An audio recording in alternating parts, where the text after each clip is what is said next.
Hello and welcome back to TST. If you're new to the channel, tap on the subscription button and press the notification bell so you can receive news and updates that you can rely on daily. Due to a temporary lockdown on pretty much everything for the emergency situation, we're currently unable to report news from our studio, and instead, we're reporting the channel remotely from home. Well, stay tuned and keep watching. Adam Schiff is already planning a commission to blame Trump for the coronavirus crisis.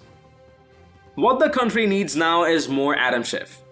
The California congressman and chairman of the House Intelligence Committee, who led the unsuccessful impeachment prosecution of President Donald Trump, has been self-isolating for the past 2 weeks after a staffer tested positive for the coronavirus. But he returned with a splash this week, using an interview with the Washington Post to announce he is introducing a bill to set up a commission to study the country's response to the pandemic, and no doubt lay the blame on Trump's head. Schiff also told MSNBC's Lawrence O'Donnell that Trump delayed taking the virus seriously and it has had catastrophic consequences. Schiff has been communicating with his constituents in virtual town halls while spending time in self-isolation, according to the Los Angeles Times, after a staffer tested positive for the coronavirus. He broke the news about the commission in an email to Post columnist David Ignatius. In the email, Schiff graciously acknowledged that events will have to play out before his proposed commission could start getting to the bottom of how it could turn out into a weapon against the administration. We will need to delay the work of the commission until the crisis has abated to ensure that it does not interfere with the agencies that are leading the response, Schiff told Ignatius. But that should not prevent us from beginning to identify where we got it wrong, how we can be prepared for the next pandemic, he added. Even a country reeling under attack from an invisible enemy like the coronavirus, which had killed over 5,000 Americans as of Thursday, according to Johns Hopkins University statistics, can remember it was only a few months ago that Schiff was leading the sham effort to oust a sitting American president on the most spurious of charges. They'll also remember that it all took place with the blessing of House Speaker Nancy Pelosi, who appeared to hint at some sort of post-coronavirus commission in a Sunday interview on CNN's State of the Union, where she referred to an after-action review that would be prepared to judge and no doubt crucify the president's response. To pretend that this man has the moral fiber or intellectual integrity to do anything other than use a commission to try to destroy Trump again would be to believe in fairy tales. And conservatives aren't usually the side of politics that's vulnerable to that. Any Schiff-tainted investigation of the current situation would be a trial of Trump before a hanging judge, with the noose already tied. The news Schiff is planning to cynically use the coronavirus in yet another attempt to take down Trump did not sit well with many social media users who responded to Schiff's announcement on Twitter on Wednesday.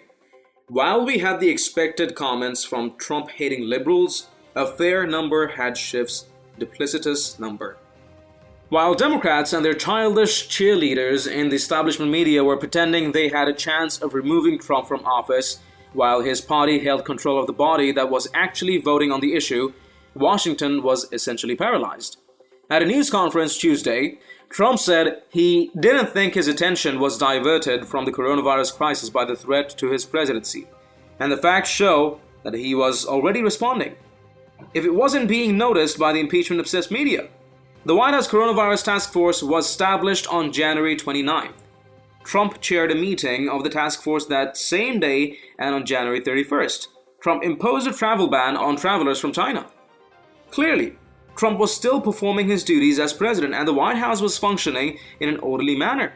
But it's impossible to believe it wasn't affected at all by the fact that all the while, House Democrats were making their insanely stupid argument in the Senate that the president should be forced from office for his disputed handling of aid to Ukraine. And Congress, naturally, was incapable of any action at all. Even at a remove of only 2 months, it's nearly impossible to believe. The fact that the argument was led by the loathsome Schiff, a man whose reputation for partisan dishonesty was cemented by the fact that he almost certainly lied throughout the impeachment charade, about whether he knew the identity of the whistleblower who started the long national nightmare won't be forgotten by any sane American. The reality is that Democrats have covered themselves in such disgrace throughout the Trump presidency, painting themselves as a hashtag resistance force instead of as a loyal opposition, that they have zero credibility with any Trump supporter, and probably just as little with any independent who kept an open mind about the president.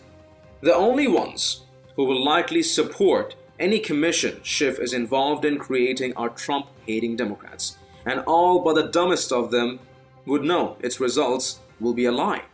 But a lie they can use politically. Actually, what this country doesn't need more of is more Adam Schiff. It's got coronavirus on its hands already. Share your thoughts and responses in the comments down below. If you've liked this report, let us know by tapping that like button down below, share the news among friends and family, and don't forget to subscribe to our channel. Thank you for watching. Stay tuned for more news and updates on TST. I'm David Rabin, and I'll see you in the next one. Till then, stay home, stay healthy, and stay safe.